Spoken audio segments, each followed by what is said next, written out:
You are listening to the Two and Out CFL Podcast, a proud member of the Canadian Football Podcast Network. Grab some poutine and a double-double. It's time for the Two and Out CFL Podcast. He's got it!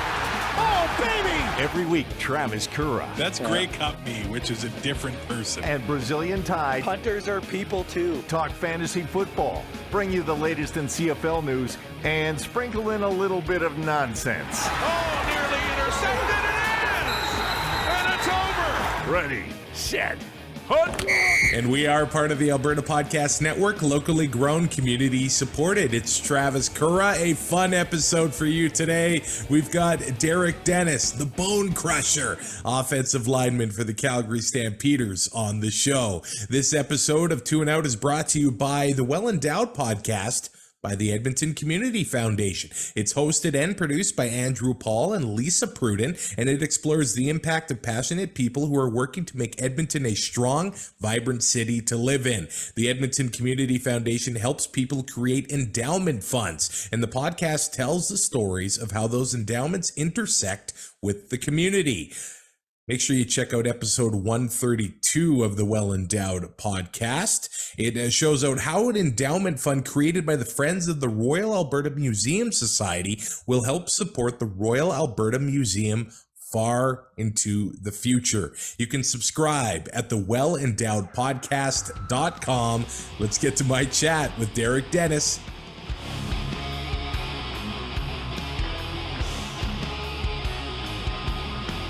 And joining the show right now is number 63, offensive lineman for the Calgary Stampeders, Derek Dennis. How's it going, man?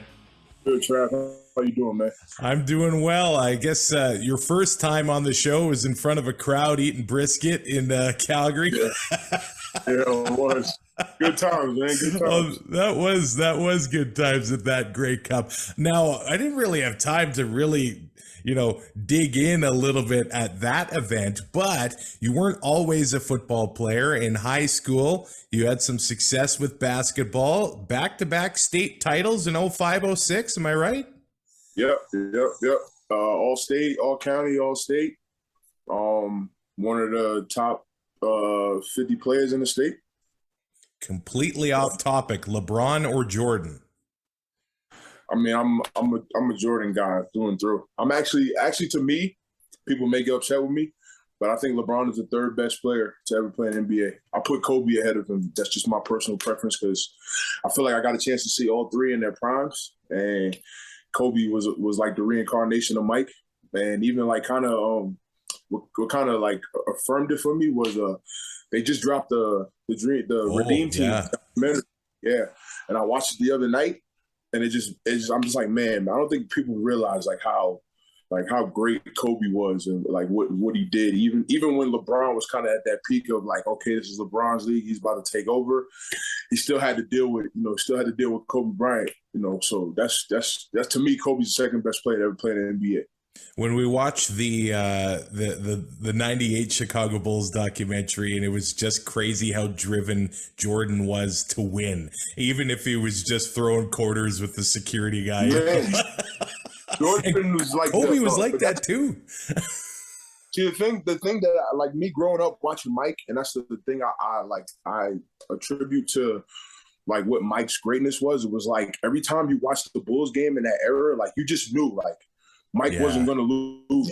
It didn't matter like who he was playing or what the score was. You just knew Mike was just going to refuse to lose. And if he did, you was just like, wow. Like I kind of contributed to like that era of like watching Mike Tyson box. It was like you knew every time you saw Mike Tyson fight, you knew it was going to end in the first round.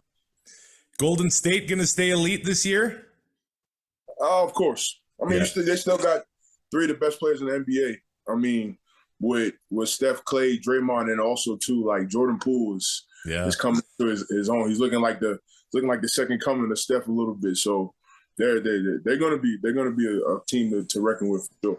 So I mean, you played basketball and football. When does the Bone Crusher name come into play?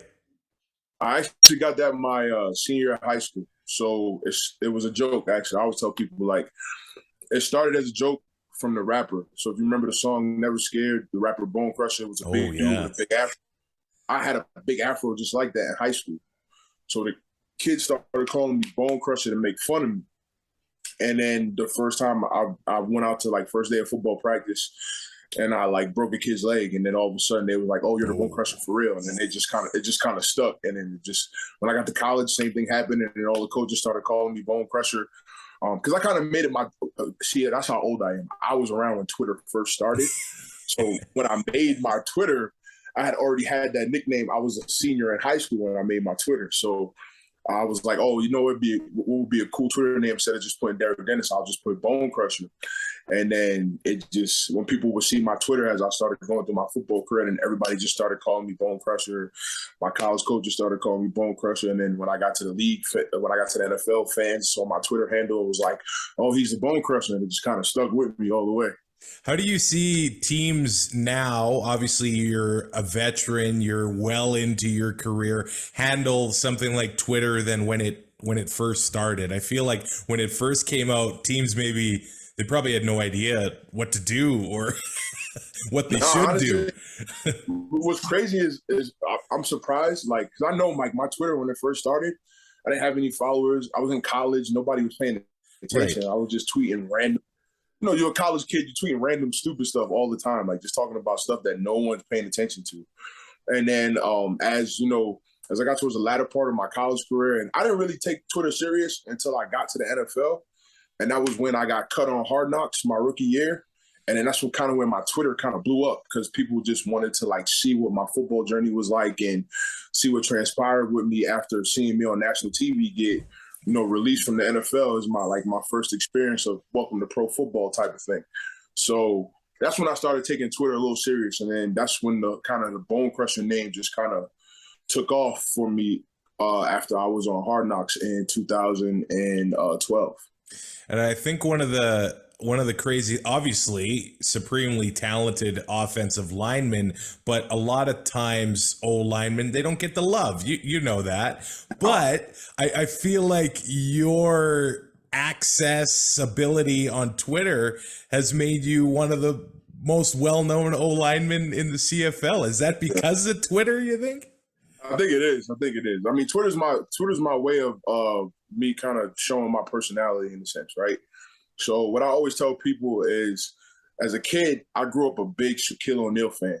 So like Shaq was my idol. So everything like kind of what Shaq did and how he carried himself, his persona in the media, like Shaq was just always being himself and wanting to show people like, I'm more than just a dominant force in what I do on the field or court, whatever the case may be, right? So that kind of stuck with me as a kid growing up. So it just kind of naturally came to me that when I started, getting a little bit of like social media notoriety and stuff like that, it was just my chance to go, okay, now people are paying attention to me. Let me show them like who I really am, like type of thing.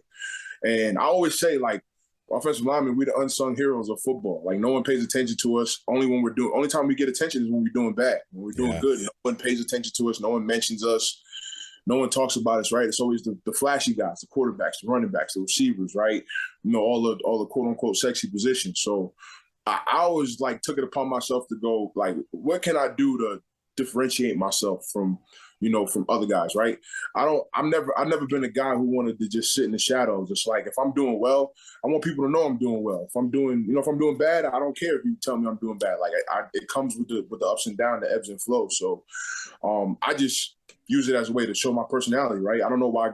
I think the biggest thing, especially now with the growth of social media and athletes and that media, anything with media tied to it and athletes has always been like a negative connotation to it, right? So I grew up like idolizing media as well as idolizing athletes. So I always wanted to find a way to tie the two together. And what better way for me to do that now with the growth and age of technology and social media, with being able to show people who I am, what I'm about, the things that I like to talk about, give my opinions, whether you right, wrong, or indifferent. You know what I'm saying? I'm always about dialogue and talking to people. So that's what I try to use my social media for. Now, when the CBA discussions this past off season, whenever there was some news that came across the pipe, I'd always go, okay, what's Bone Crusher saying? Like, what's exactly happening here? Is that ruffling some feathers when you're a little too honest? I mean, sometimes it does. But the crazy part is the reason why I was doing it was I was just trying to be the voice of the athletes, right? A lot of people didn't realize that a lot of guys would reach out to me on certain topics to like talk about it. And they'd be like, and they would like put the battery in my back. Yo, D, go on Twitter and say it. Wow. Go out there and do it. And I was the one who, like, most guys would be like, nah, I don't want to do that. I don't want people to look at me. I didn't care. Like, I feel like I'm articulate. I'm smart. I can handle myself. I can back up anything. You know what I'm saying? I don't mind going at when people come at me. I don't, you know what I'm saying? Like, that doesn't bother me as it does maybe some other guys, right? So I just took it as a point of me being the voice of my fellow brethren, right? It's crazy. Marshall Ferguson actually told me, like, people refer to me as the Draymond Green of the CFL. And I was like, yeah, I mean, honestly, I can see that. I'm cool with that. I'm cool with that moniker. It doesn't bother me. No, I think what is interesting, about the CFL, there's the Canadian and there's the American aspect, but it seems like every single player, they go into the CBA thing, not just to make things better for themselves, but better for all players going forward coming into the CFL. And that's what you guys are all about, especially the guys that have been playing for many years in Canada, hey? Yeah, for sure. I mean, the way I look at it, and I've had this discussion with guys, is when I talk about the CBA, I'm not talking about it in reference to, like, for my benefit, because honestly, I'm really not going to benefit too much from it because I'm at the latter part of my career. I'm an older guy. Like, I'm not, you know what I'm saying? I'm not oblivious to what the, what's in front of me. I know that, my time is going to be limited in a sense. So what I wanted to do is affect change for the future generation, right? For the guys coming after me, the guys who are younger in the league and going to be here for, 5, 6, 7 years, right? I wanted them to be able to benefit from something, right? My thing is, I want to be able to have my time in the CFL mean something, regardless of whether it's just playing or, being a vocal guy and kind of putting certain issues out there that people just don't talk about, or whatever the case may be, right? I want to be able to come back 10, 15 years from now and people remember me for something, right? Whether it be good, bad, or whatever. Right? I want to be remembered for something, right? Of course, I would want it to be my play on the field, and I feel like I've done that enough for people to know that I wasn't just like that's what kind of gives my words some weight, is the fact that I actually am a good player. Like, I'm not just an average guy or a guy who didn't really do anything on the field having these opinions. I'm a guy who actually has played it at a high level, has been recognized at a high level, and can have some type of understanding of what the business is, the in and outs of it, right? A lot of times, especially in pro football, people just think it's about putting on helmet and pads and playing football and play out your contract and all this stuff, right? People forget it's a business, right? And also, it's not just a business, but it's a business with real life humans who depend on providing for their families and other people to be able to do that, right? So if I'm not feeling like I'm not getting the proper resources or the proper, pay in the sense, right? Anybody feels that way. If you're working a job and you're doing everything you can, but you feel like you're not being compensated for it, of course you're going to have some thoughts about it and feel a type of way, right? I think sometimes people kind of try to put, pro sports in a separate light as opposed from like real life stuff, right? And they don't give it that same type of thought. So that's a lot of the things that I do on Twitter as well, is just kind of show people like we are real people too. We have real feelings. We do think some of the same things that you guys do, whether it is picking up trash or, having to move a 300-pound D lineman from point A to point B, right? It's all the same. Like, it's a job. It's what you're good at. It's what you do. It's what you get paid for. You want to be treated a certain way. Now, the business aspect is interesting. The CFL is going to be presented with some new challenges with the XFL and the USFL. But is it a great time to be a football player? It seems like there might be more opportunity than ever out there. I think so. I think it is. It is. I like it too. For me, I'm a fan of all alternate leagues, regardless of like what league I'm in. I'm playing. Like, yeah, I'm a CFL player, but I don't believe in downing other leagues to kind of big us up, right? I feel like if we have a great product, we got great players, and we do the things we're supposed to do, that'll naturally take care of itself. You don't have to go out there and say, hey, I equate it to, how often do you see a commercial for Bentleys? How often do you see a commercial for like high-end brands, right? You don't see commercials for it because people know like it's a great product. You're going to get your money's worth. You're going to pay what you need to pay for it, but you're going to get, what you deserve out of it, right? why do we feel the need to constantly try to bring down other people so that we can big ourselves up? That should just naturally happen with what we do, right? But that's only going to occur if we treat ourselves in that manner, right? That's the thing I tell people about the difference between the CFL and the NFL is athletes are the same, to be honest. I mean, outside of the top 1% of the NFL, which is maybe 1 to 2 guys a team, right? The only real difference makers of, the Julio Joneses, the Aaron Rodgers, the Tom Brady's, right? That's the 1% of the NFL. That's not everybody. Pretty much you can interchange bodies between CFL and NFL athletes and still you're still going to be the same guys who play well, man. You heard Ocho Cinco say it, like when he came to the CFL, realized like, oh, these guys are actually really good football players, right? It's a numbers thing. It has nothing to do with talent. So the problem for me is how we market the product, how we treat our players, how we don't give us, like CFL players has always had that people like it because we're blue collar, right? We're accessible, we're reachable. People can talk to us. They can do all that type of stuff, right? People like that. But in that same sense, us having that accessibility kind of makes people brag on us. Like, oh, those guys ain't good because you can get access to them, right? If they were any good, you wouldn't be able to reach them, right? You know what I'm saying? So my thing is, why can't we find a way to balance that out? Why can't we pay our players an appropriate amount of money where people look at us as larger than life characters and still have that accessibility still be present, right? That's something that the CFL, I feel like, doesn't take enough advantage of. So, man, my thing too, like people like, oh, publicize the salaries. I have no problem with that because that's what's going to build that larger than life moniker, right? I would be excited to see a guy like, Nathan Rourke make $600, $700K a year, right? That's gonna build the image of the league, right? I would be excited to see, a linebacker, Adam Big Hill, or defensive end making, $200,000-$300,000. Like, you want that to happen. You want that to be a normal occurrence for every team, not just one team and then other teams are trying to find a way to keep it low, right?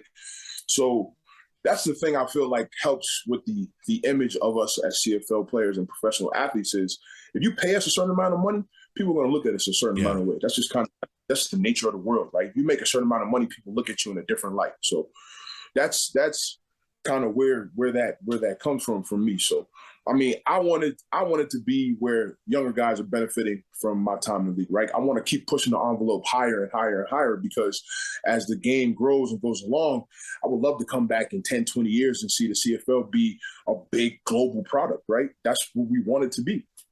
Now, you're on the shelf currently, briefly, with the cracked fibula. You do have hopes to get in there as long as the Calgary Stampeders keep doing what they're doing, get into the West Final or the Grey Cup. But how did you be so prepared coming into this season? Like the Calgary Stampeders, I think they've given up the least sacks. Of course, they have a rushing attack with 3 stellar running backs, Peyton Logan, Dedrick Mills, Kadeem Carey. And it was a big break from football for you. You had the shortened XFL season, and then last year, the Edmonton situation. But you come into this year, and it's right where you left off. It was like... It was like no time for this at all. Yeah. Yeah. Honestly, it's mental, man. My body had time to just relax, right? And it was nice to get away from the game for a little bit and enjoy time with my family and stuff that I kind of felt like I missed out on earlier in my career. But to be honest, it was just mental, man. Like I had a lot of motivation. I worked my ass off, man, to get myself ready for the season. And I was doing it while working a full 8-hour job, 5-6 days a week, right? So I would get up in the morning at like 3:30, 4 a.m. I go to the gym for about 2 hours, work out, come home, shower, go to work for 8 hours after work. If I was feeling good, some days I did it for like maybe 2 months. I started doing 2 a day. So I would work out 4 a.m. to 6 a.m., start work at 7:30, work until about 3, get off at 3, go back to the gym around 4:35, work out till about 7 at night, come home, shower, play with my kids for a little bit, getting them ready for bed. Boom, do it again the next day. And I did it every day for like 6 days a week for like 2 months. And then as I felt myself making that transition, changed on my diet, started eating better, started losing weight. Because, pandemic, I was like everybody else. Pandemic, I put on a little bit of weight, food was a little more accessible, couldn't go outside. So I had to get all that pandemic weight off me and then get myself in football shape. And I was able to do it in like a 3-4 month span. And then when I got into camp, it was just my legs just kind of get reacclimated to that grind of football, of having to push on somebody and taking that wear and tear. And I'll be honest with people, like in the beginning, it was a little rough. It was that adjustment period. And the crazy thing is I was able to kind of not let it affect me too much early on. And the sad part was like, man, before that BC game, before I got hurt, was finally like, I think mentally and physically, I started like, I'm like, okay, I'm back. Like, I'm good. Yeah. And then that's when I got hurt. Cause like, normally for me, early in the season, it's still like the way I train my body and the way I get myself prepared is I always want to be on the up and up as I'm going along, right? Some guys like to peak before they get here. And then the season starts and they plateau. And then as the season goes along, they drop, right? Me, I like to kind of just keep that like a roller coaster. I want to get to the top, get to the top, get to the top. And then right when we get to the playoffs for things to hit, then it's downhill like for me. So I was getting to that point where I was getting there like, okay, this is time my play was just going to pick up and I was just going to take off. And then unfortunately, I got the injury, man. So I mean, honestly, I feel like I did what I needed to do, right? I wanted to come back and show people that I could still do it at a high level and still be best guy in the league. I mean, that's why I felt like I was the best lineman this year. I was on that way to that point, and it's a bummer that I didn't get a chance to finish it off. But I feel like I did enough to show people that I'm still the same guy I've always been. How does 34-year-old Derek Dennis react to an injury that's going to keep you out for a while compared to 24-year-old Derek Dennis? A lot smarter, for sure. I mean, 24-year-old me, I think the last major injury I had was college when I blew out my ACL. And I came back in 6 or 7 months from that, from tearing my ACL.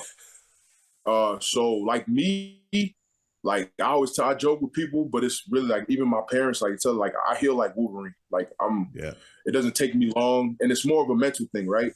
Once I feel like my body can handle it, like I don't know how to progress and then go slow. Like me, I'm either 100 miles an hour or I'm not doing anything at all, right? So I'm kind of trying to be cautious and be smart with it. I don't want to push myself too hard to the point, but honestly, I feel like in 4 weeks, if they let me, I'll play. Like that's just me. Like, which is crazy too, because my coaches know that's how I am. Yeah.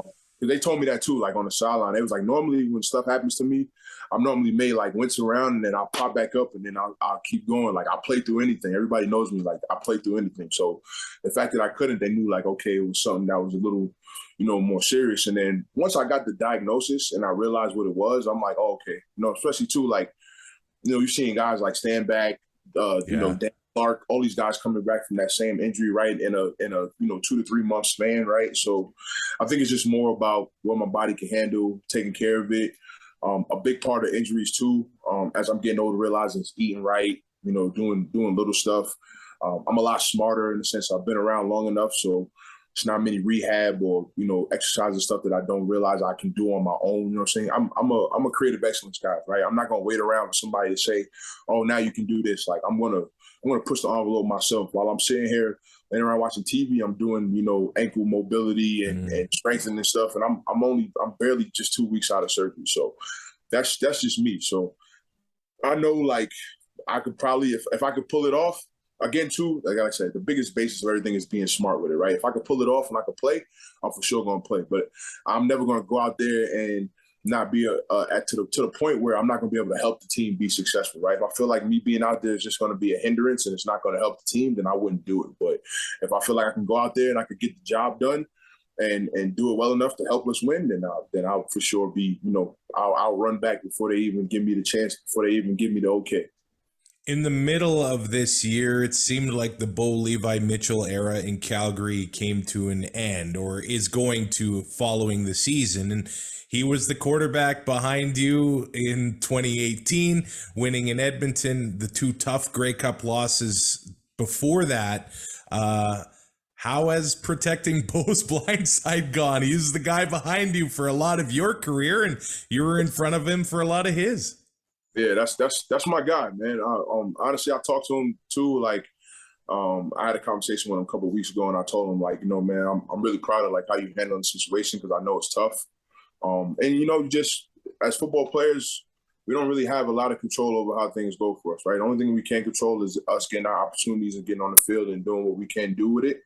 And I know he has a lot of football left in him, right? It just so happened that sometimes circumstances or whatever the case may be, things just don't work out the way you wanted to, and you just got to be able to be a pro about it and roll with the punches. So I think right now he's showing people that he's a consummate professional. He knows how to be able to, play whatever role he's dealt. Even though, inside it may feel different, he's never going to let that affect a team or helping the team win. So he's doing everything he can outside of being on the field and making the throws that we know he can make to help the team, progress. So we'll see how things play out, man. Nobody knows what's going to happen. You never know. You know what I'm saying? Like me, I didn't plan on getting hurt, but you never know anything can happen at any point, right? So I think right now he's just, he's just rolling with his current role right now. He's going to do it to the best of his ability. Bo's a Hall of Famer. I think we know that. Now, do you have to adjust playing in front of Jake or any other quarterback for that matter? Or do you just do your job the best you can? Yeah, I mean, at the end of the day, you got to do your job as best you can. Now, there are adjustments, different quarterbacks. Yeah. Some quarterbacks, pocket presence are a little different than others. And again, too, that comes to like different things, whether, height, size, strength, right? You got a shorter quarterback. He needs to drop back a little more so he can see, where he needs to get the ball to. You got a guy who maybe hold the ball a little longer than others. Other guys are quick release. If they don't see nothing quick, they taking check downs. Right? You got to take all those things into account when it comes to what quarterback you're playing with, right? But for me, as long as I keep a man in front of me and I hold him in front of me, the rest of it will take care of itself, type of thing. So, there's always adjustments for quarterbacks, but I feel like most of the time, you got to make do with what you got, right? That's kind of the situation I had like in SAS with Kevin Glenn. Like Kevin Glenn is a shorter quarterback, and his dropbacks were a lot deeper than what I was used to with Bo, right? So I had that adjustment of trying to figure out, okay, where does my set need to be now to help give him that comfortability of, what he needs to do in the pocket, or whether it be stepping up or getting outside the pocket, whatever the case may be, right? Those are all things that I feel like a lot of offensive linemen don't really take into consideration, right? And that's things that I do as a player, is that I like to know how my quarterback likes to maneuver in the pocket or feel in the pocket, so that I know how to set guys on certain plays in ways that I could give him the lanes that he needs to make those throws, right? Because if I could give him the lanes and he could get the ball out of his hands, then that makes my job 100 times easier. 3 losses to the Blue Bombers this year. What do the Calgary Stampeders need to do, or anybody need to do, to make sure it's not a three-peat in Winnipeg? Honestly, just do what we've been doing. I mean, if I'm being honest, that first game against Winnipeg, we should have won. I feel like we got a lot of bad calls at the. It was just like coincidence. Right when we were about to take off and take the game over, it was like a bad call happened to give them a momentum swing to keep them like in front, right? Because if you look at that first game, if you take away some of those calls, we should have beat them by 2-3 touchdowns. Oh yeah. And then the second game, I'll give them the second game. They definitely did. They definitely did. The second game in Calgary, they definitely did beat us. I'll give them that game. They played a hell of a football game that game. And then the third game too, just came down to last second. We lost that game by 2 points, man. It was like it could have gone either way, right? So, granted, yes, they had the record, and I always feel like sometimes with records and with certain players play a certain way, that's my thing with media, is like you can always tell like certain media platforms have an agenda to push certain things in the light, right? So now they're pushing Winnipeg as being the back-to-back champs and being undefeatable and all this other stuff, right? Because that's building like the hoopla around it, that they have stuff to write about, right? But I don't think anybody in the league feels like Winnipeg can't be beat. Now think about it. Look at their losses. They lost a Montreal team who's very up and down. They lost to Hamilton, who's been super up and down. So it's not like they're not beatable. You just got to make enough plays to beat them, right? The good thing that they do as a team, and I'll give them a lot of credit for it, is that they don't hurt themselves. That's the key. The key is to beating them is you can't hurt yourself more than they hurt themselves, right? You got to be able to try to find a way to, because they're going to play disciplined football, whether it be offense, whether it be defense. But I think, the games will be a little different as we get to colder weather, right? Yeah. Because the biggest strength for their offense, now their running game is starting to pick up, but their biggest strength is the passing game, right? You take away their passing game and you try to force, their running game to beat you, you got a shot. You got a shot. I think that's what happened in the Montreal game that they lost. It's also what happened in the Hamilton game, right? If you find a way to limit their passing game and put pressure on Currah and not give him a chance to make those plays, which is tough too because I call Zach Houdini. Like he makes plays that you think are dead. He some way to make it a big play. So you got to limit those abilities, and you got to and their defense is definitely, they're a good defense. They're disciplined, but you can put points up on them. So as long as you limit Zach and you keep putting the points on the defense, you got a shot to beat them. All right, it's CFL awards season. Now fans can vote for their All Star ballot. I think they can vote 3 times. I don't think the CFL's ever done this, and of course, the discussion is going for MOC, MOP, Most Outstanding Defensive Player. Now, I just got to ask about Nathan Rourke. Like his performance early in the year, did he play enough to be an All-Star? Or be, well, maybe not MOP anymore, but did he play enough to be an All-Star? If he was in the East, for sure. The West makes it tough because now he's up against Zach, who had a full season, who's on the number 1 team, winning team, and was a back-to-back Grey Cup champion and MOP from last year. So I think if he played a full season and the trajectory he was on, then you was pretty much going to have to give him every single quarter. Yeah. I'm not going to lie about that. At first, I'll be honest, I tell people too, I wasn't a big believer in Nathan Rourke early in the year because a lot of the earlier games were against Edmonton. So I'm like, it's Edmonton. Like everybody's lighting Edmonton up, right? It wasn't until we played them the first game, and in the beginning we were putting pressure on him, right? But the way he responded in that game, and then late game, that fourth quarter, he started dicing our defense up. I was like, okay, yeah, this kid's the real deal. Like I give it to him. He's the real deal. So, and you look at just the way he throws the ball with the speed of it, the velocity, mechanics, he's a really good football player. I'll give him that. So he does deserve some recognition for what he did. Granted, it's tough, man. He played, 8-9 games? I know. It's the crazy thing is, too, is I think they posted it a week or two ago. He was still third in passing up until maybe a week or two ago. Wild. Insane, because he played not even half the games of I think Trevor Harris. Trevor Harris hasn't played as many games as him neither. But again, it took guys almost 3/4 of a season to catch up to him from what he did in the first 8-9 games. So of course you're gonna take that into consideration. Here's the thing: do you give him awards based off of potential, or do you give awards, or do awards go to people who actually played, did well, XYZ thing? Because I feel like that could be the case when it comes to me for MOL. It's you give MOL to a guy who played 18 games, even though he may have given up more sacks or more pressures than me. You give it to a guy who played 18 games, or do you look at my body work and go, if I stayed on my trajectory, which I think for me is I gave up maybe less than 14 pressures and 1 sack and 14 starts. That's 1 pressure a game, and not even a 0.2 something sacks a game. That's do you take that in consideration, or do you look at a guy who played 18 games like Stanley or Figueroa or whatever the case may be, right? Or those guys, and say, okay, maybe they deserve it because they played the full season, right? That's things that you gotta. I feel like it's a situation right now for Nathan Rourke. Now the award, I feel like he could still be in consideration for Most Outstanding Canadian. That's an interesting one because I think we're at right now 6 games in a row where Nick Dembski has a touchdown reception. He's definitely in it. But Kean Schaefer-Baker, Curly Gittins, there's some good Canadians making noises here. It's a 4-horse race right now for Most Outstanding Canadian, maybe 5. So I would say Nathan Rourke. I would say Cam Judge, linebacker for us. I would say Dembski. I would say Kean Schaefer-Baker, and I would say Curly Gittins Jr. Now, you got to pick out of those 5 who's going to be the most Canadian. Now, I feel like Curly Gittins gets it for the East. Right. For sure. He'll be a finalist. The West, you got 4 guys to pick from. You got KSB, you got Dembski, you got Rourke, and you got Judge.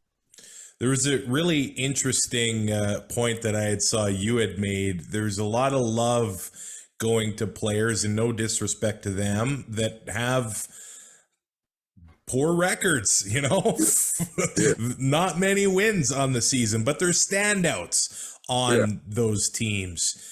Do they deserve, well, of course they deserve to have some sort of recognition, but compared to a standout on, somebody that's going to be hosting a playoff game or, first in their division or something like that?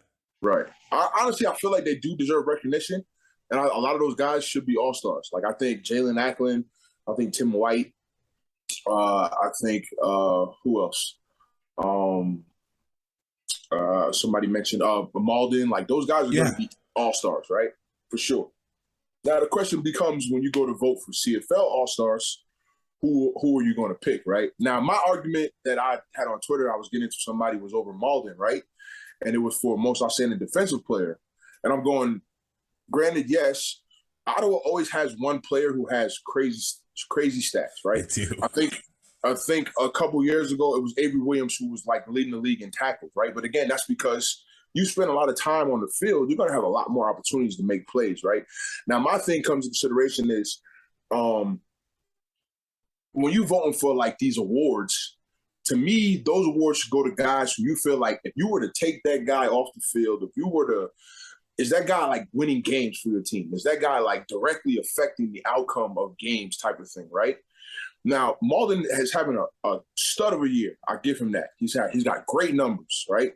But if you look at his numbers compared to other guys who could be up for that spot, is his numbers that astronomically better than those guys to the point where you go, okay, he has to be the MODP? That's where my argument comes from. It's going, all right, we got a guy on a losing team with 14 sacks, but you got a guy on a winning team with 13 sacks. Like, why is it that because maybe he has one more sack to him and there's the difference between first and second place? Why is it now like, people always like to find numbers that kind of fit their narrative, right? And my thing is, look at the overall picture. Like, are you watching games? Are you watching film? Are you seeing the impact that this guy has on his defense or for his team, right? If I can watch a winning team and I can consistently say, yeah, that guy is showing up every game, making plays, doing what he needs to do, right? I feel like that's why a guy like Willie Jefferson gets the moniker that he gets, right? Because his numbers are not astronomically better than anybody, but when you watch film or you watch games, he shows up. He makes plays. He makes game-changing plays. So you look at him and go, well, that guy is really good because every time I'm watching a game, he's making a game-changing play, right? That's how I feel. It's like, yeah, you can watch Malden play, but like nothing about his play is making you go, oh, like, yeah, he's single-handedly, wrecking the game, right? He has great stats, but is he wrecking the game? I don't think so. Now, if I look at him compared to a guy like, my vote for MODP is Sean Lemon, and it's not because he's my teammate and he's a good friend, he's a teammate, but I feel like how many years have we watched Sean Lemon consistently wreck games with getting sacks when they need to be making plays, right?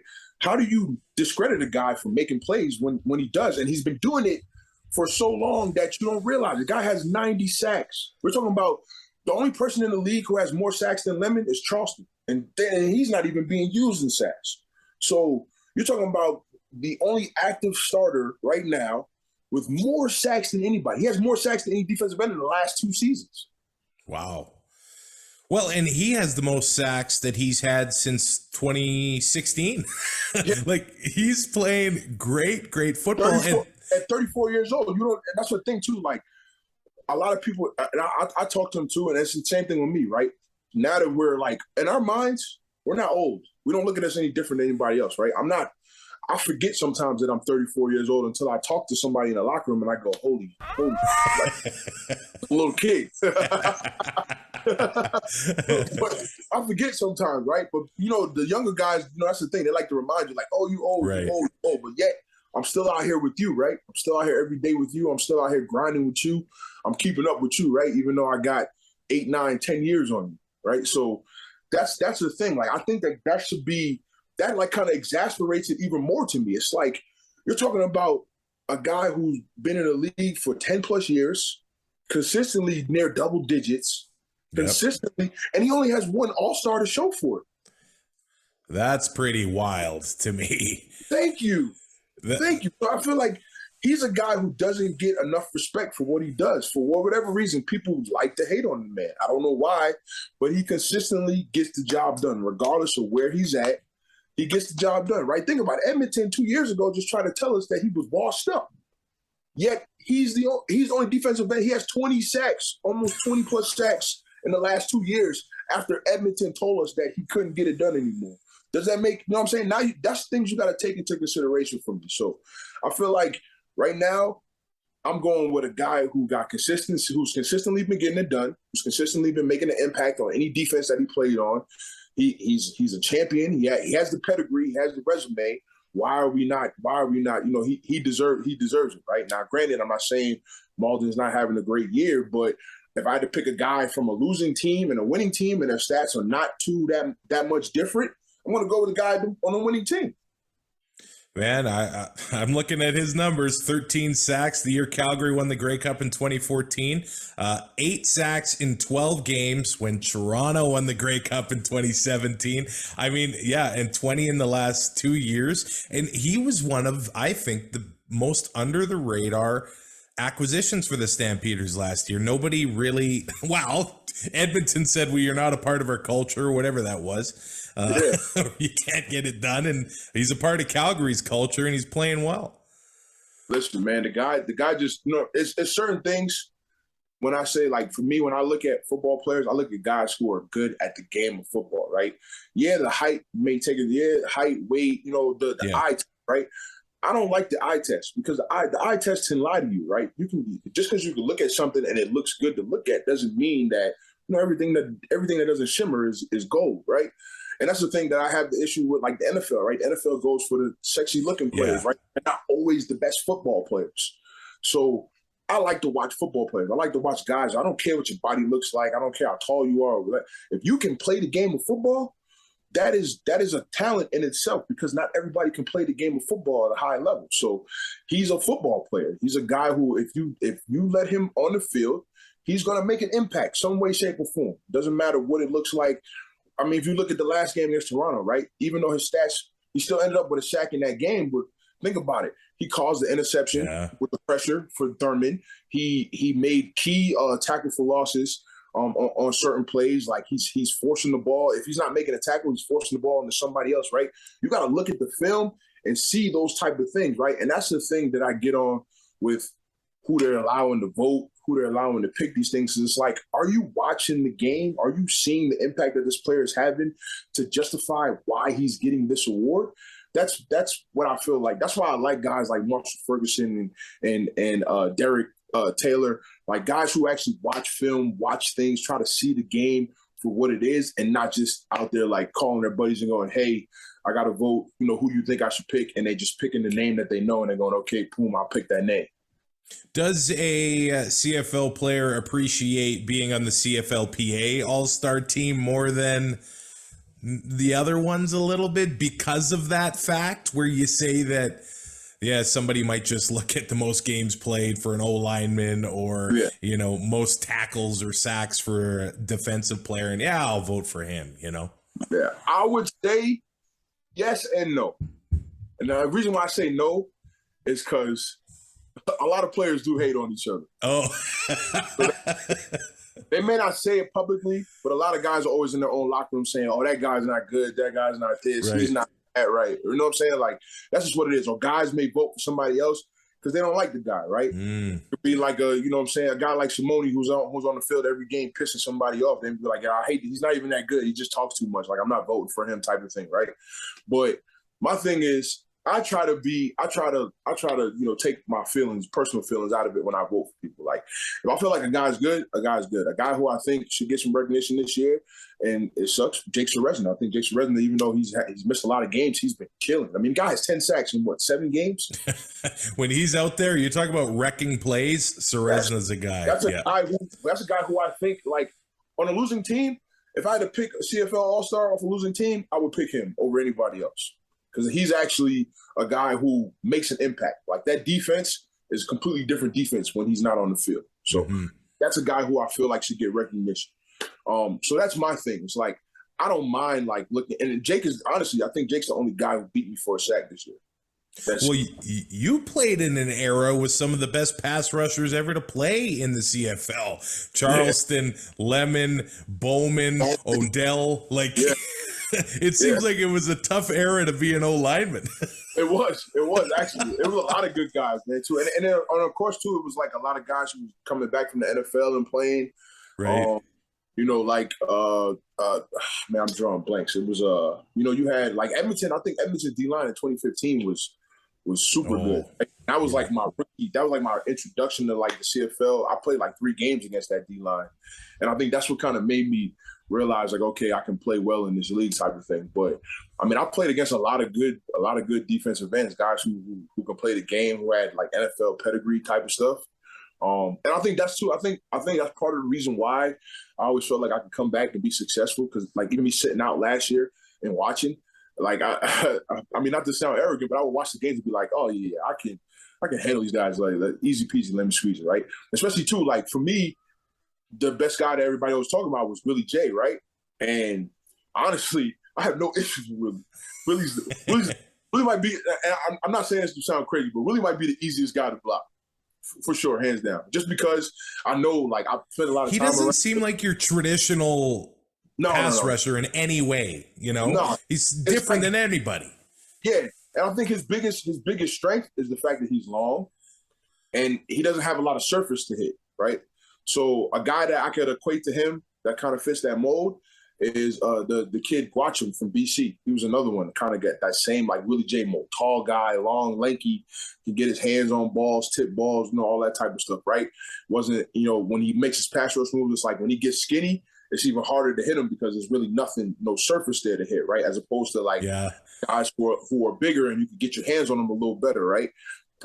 Like for me, like the toughest thing with why I like Jake Ceresna is because Jake is a big guy, but he's actually really like he's really elusive, right? Kind of like Mike Moore was, like same type of build, a bigger guy who has like a defensive end background from the States, and he comes up here and plays D tackle, and those are guys who can really rush the passer and get skinny and do all those types of things, right? So, yeah, man. I mean, I've played against all types of guys, man. I feel like there's not too many guys that like me. I don't go into games thinking like, oh yeah, I'm gonna have trouble with this guy. I can't block him. Like I just go into games with a game plan. Okay, what can I do against this guy that works? What can I not do that doesn't work? Right? I know like when I'm like again, like I said, when I'm playing Willie, I know not to open my hip because that's what he's looking for. So if I don't open my hip, now he's like, okay, what do I do? Like I don't, I got to turn it into a bull rush or that type of stuff, right? Those are the times where like it's the chess game within the chess game, right? I feel like a lot of offensive linemen don't play that chess game, right? And that's really what it is. It's like, what can I do to take away what you like to do and what you don't like to do, right? A lot of guys don't like facing me because I'm patient. I'm not aggressive. I'm not going to go after you. I'm going to wait for you to come to me. Why? You got to go through me to get to the quarterback. Why am I rushing to get to you? Like, I'm not in a rush to go anywhere. We're just going to dance for however long we can dance until the ball is gone type of thing. So that's stuff that I feel like guys don't really, when it comes to like, what I do in the offseason to get myself prepared to play football, that's what separates me from other guys is that I'm working on moves, right? Same way a defensive end is working on moves, I'm working on different pass sets. I'm working on changing my feet. I'm working on using my hands differently, punching with two, punching with one or another, like doing all these different types of things to be able to counteract and combat, right? Because all it is just like it's like a boxing match, like two boxes. If I throw a left hook, you're gonna throw a right jab. Like you got to figure out how to do that. So that's what it is to me. Now, I'll ask you one more question. CFL All Star voting. Is there any guys that you feel should be getting love that aren't necessarily, they don't have to be on your team, that can be on anybody in the league that you think, yeah, these guys deserve to? Because I feel like when you're watching the games, especially now, you're kind of rehabbing the leg a little bit. You're commenting on the games on Twitter. You got the fancy Twitter blue now, so you got to use it. Who are some guys that need some love this award season? I'm trying to get ready for my second career, man. I'm hoping they TSN hire me or something, man. They need a you might. There's a lot of talk among fans that Bo might end up on the TSN panel, and hey, maybe you can end up. I'm hoping, man. They need a little bit of you, especially too. I feel like we need some lineman representation absolutely on there as well. But Yeah, if I had to pick a guy, I mean, a lot of the guys are going to be probably in the East, right? So I feel like Geno Lewis should be a CFL All Star this year. Who's a guy consistently putting up numbers regardless of who his quarterback is. He's making plays. He's impacting games. I mentioned Jake Ceresna. I think he's a guy who should get some love too as well. Kenny Lawler would have got some love too, man. I mean, him getting hurt is tough. Again, another guy who's in a situation where, are you talking about projections of what he's going to be as opposed to guys who played the full season, right? And again, too, like I put Kenny Lawler, Jalen Acklin, Tim White in that same threshold of guys who are playing really well on terrible teams. You got to go Dominic Rhymes, man. He's still putting up numbers, even though his quarterback changed, especially too with Burnham being hurt and stuff. He's still going out there and doing good things for them. So I think Dominic Rhymes should be a CFL All Star this year, regardless. And again, too, BC's a good team, right? So if I'm looking at defense, man, I would say a guy people don't talk about enough, Mike Rose. For sure, should be a CFL All Star. Who else? Yeah. It's weird. I find it's a weird defensive year. Normally there has been like a linebacker that's just running away with it or something. Yeah. But this year it's not. That's not really happening. Sankey does make plays. He does, and so does Dean and Thurman, and yeah. Well, I think like Sankey, Larry Dean, Thurman, those are three guys who don't get talked about enough, but they're really solid linebackers. And they've all been relatively healthy for the teams. I think what Larry Dean is doing is big, coming back from that Achilles and being able to still be a defensive factor. Again, now you're taking into consideration of Sass has lost 8 out of 10 games. Like their defense has been on the field, but they haven't been able to stop people in critical moments, right? You look at what Winnipeg did against them, and they was putting the linebackers on Dembski, and Dembski field day. You know what I'm saying? So it's like, do you take those things into consideration, or what is it you're looking at? Now these guys are putting up numbers, right? That's my thing. Yeah. The numbers always tell the full story of what's being done, right? You got a lot of guys who like Thurman. Thurman's a guy who doesn't put up big numbers, but he does have an impact on a very good defense, right? You think look at our defense. Our defense is top 2 defenses in the league, right? And we got a number of guys who make impactful plays, but they just don't have the sexiness around it, right? I think another guy would be like Jonathan Moxey, who probably doesn't get talked about enough, but has been really solid this year, especially in our secondary, who's kind of been a revolving door. He's been like kind of the consistent factor of being able to move around in different spots and being able to play well and do things. So I think you could take those things into consideration. I think outside of that, I mean, that's the only thing only person I could really think of, man. The running backs is pretty cut and dry. You know who the running backs are. I think if Stanback had a full healthy year, definitely be up there. But right now, running back is pretty much Kadeem carries to lose, right? He's the best running back in the league. I think a guy who has a small sample size, but you don't know what he could do, would be the running back from Edmonton. He's been playing really well. But you can't consider him a CFL All Star. Doesn't have enough games. So I think this year it's a little cut and dry in a lot of different spots. It's a little more tougher. Especially too with like all the injuries. There's been a lot of injuries to key guys who you normally expect to be in the conversation, right? So now you got to take into consideration of who's the guys that replace them. Are they making a difference? You know what I'm saying? You look at Winnipeg, you pretty much you got an idea of who you think is going to be all stars, right? I think the biggest thing for me would be like offensive line. That's probably the toughest spot to pick for all-star guys who are good, right? My thing is now us in Calgary, we have probably the best group numbers for offensive line, right? So my thing is, if you're looking for all-stars, how do you pick a guy like a Patty Newfield over Ryan Seaver, right? How do you pick, if you wanted to go, Logan Ferland or something from SAS over Zach Williams, right? Guys who are kind of in that same threshold of being young, good players, right? But one offensive line is doing really well, one offensive line is not. So how do you consider that guy an all-star over the guy who's playing on the offensive line who's playing well, right?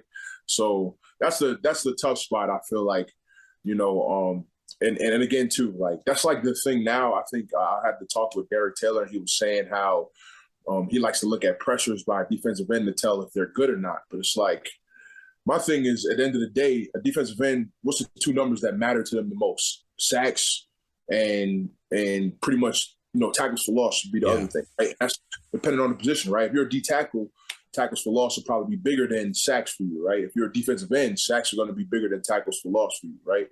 So, and again, too, I put tackles for loss and sacks kind of like that same threshold of impactful plays, right? If you can hit a running back before he gets to the line of scrimmage, that's an impactful play, right? So that's a stat like I feel like doesn't get enough love in the CFL because we don't have 4 downs. We got 3 downs, right? You're not going to run the ball as much in a game as you are going to pass it, right? So if we're in a passing league where numbers matter for D lineman, sacks. Simple as that. So if you're getting 60 pressures, but you got 3 sacks to show for it, I mean, that tells me one or two things. Either you're not finishing at the quarterback properly, and again, too, somebody had the argument like pressures. They argue pressures could be more impactful than sacks. And I'm like, not all pressures turn into picks. You think about it, who has the most picks in the league? I think the highest number is 5, 6 picks? Toronto, Jamal Peters, Yeah, 6 picks, right? And that's the number one. And you know what I'm saying? So it's not like there's a high number of picks, so you could say these pressures are affecting, that much of the game, right? Again, too, you make a pressure and the quarterback throws an incompletion, the next play he could throw a first down. So how impactful is a pressure as opposed to a sack, which changes field position, right? You can get a sack and knock someone out of field goal range. You can get a sack and, that's the thing. A pressure doesn't knock you out of field goal range. A sack does. So how is it that you can put more weight on pressures when sacks are still, if you look at the game of football, are a more impactful play. So that's stuff that you gotta take into consideration, right? So, there's a lot of guys who deserve some recognition. Who's going to get it? Again, too, that comes down to the people who voted, right? So, well, I gotta ask now, how would you assess the state of the offensive line, maybe across the league? Now, I see that the quarterbacks get a lot of pressure saying that the quarterback play is poor overall, but sometimes on some teams it looks like the quarterback doesn't have a chance to make any plays. It's tied together for sure. I think a prime example is you see Dane Evans playing a little better now in Hamilton. Now that their offensive line, good players on it. They made the trade for Beard, Colin Kelly. You got guys who are a little more experienced in the game. They're playing well. Their offensive line is looking better. They're running the ball a little better now than they did early in the year. Sash, I think they've given up 66 sacks so far. Yeah, it's and again too, my argument that I put on Twitter was, why are we not talking about these offensive line coaches as well when your team is giving up that many sacks, right? Now, it can't all be the players, right? You got to take scheme into account. You got to take into account, like, what techniques are they being taught and they're out there executing that's not working for them, that type of thing. My thing that I always liked about playing here in Calgary with Delmonico is that the stuff that he teaches, you see it working on the field, right? Mm-hmm. So it's like, okay, I can't go against what coach is teaching because I've seen other guys do it and it worked for them, right? He's teaching stuff that's going to work. Like, he doesn't. His favorite saying is, "I'm not going to waste your time out here. I'm going to show you. I'm going to teach you stuff that's going to translate to what you're going to do on the field." Right now, again, are these guys working on stuff that's going to help them be successful on game day? You got to take that into consideration, right? Not everything is about talent, right? Offensive line is one of those positions where technique is way more important than talent. If you know technique, you can kind of work around that talent threshold, right? Yeah. But again, if you're not teaching guys proper technique and you're just telling them to go out there and make it happen, well, now you're not preparing your players properly to go out there and be successful and make your offense. And again, I'll say this, if you don't have an offensive line, you don't have an offense. So I think, and again, it takes everybody, right? I think what makes us good here in Calgary is that quarterbacks are smart with the ball. We're doing our jobs as offensive linemen. Running backs are doing their jobs protecting receivers. Again, too, in the CFL, you got receivers who also get involved in pass pro or fullbacks in that case, right? Everybody has to be able to do their job, right?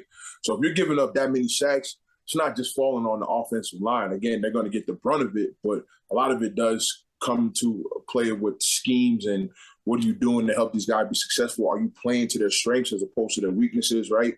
If you got guys who are not good at normal 7-step dropbacks, well, then why are you keep calling 7-step dropbacks and you don't have the horses to execute that offense, right? Again, that goes into coaching and preparing your players to be successful. So you got to take all those things into consideration, man. I think the state of offensive linemen again too, and that's kind of why I do what I do in the offseason with training offensive linemen and doing what I do is because I feel like the coaching of offensive line has taken a big hit in football. And guys are not preparing offensive linemen properly anymore through all levels, right? Because now you're getting all these sexy offenses and everybody wants all this trickery and all these sweeps and all these sexy looking plays, right? But you're not preparing your horses to be able to take care of that, in the same way, right? It's like it's this the sense of if you own horses, right? You want your horse to go into a race and run as fast as they can and look as good. You got to put the time, you got to invest money into them. You got to, you know what I'm saying? You get what you pay for in a sense, right? If you're not paying, if you want to get cheap linemen, you're going to get cheap offensive line play. That's just what it is. So that's all those things go into consideration with that. So I feel like the coaching aspect should be harped on a little more than it is when it comes to offensive line play, especially in our league. Oh, it could continue for a long time. The coach's cap, whether that plays in effect to it and all that stuff. It probably does. At 6, I think they should get rid of it, though. Yeah, that's a whole nother can of worms. At 6 Bone Crusher 3 on Twitter. Derek Dennis, say thanks so much for taking the time to chat with me, man. Oh, for sure, Travis, man. I appreciate it, man. It's always good kicking it with you.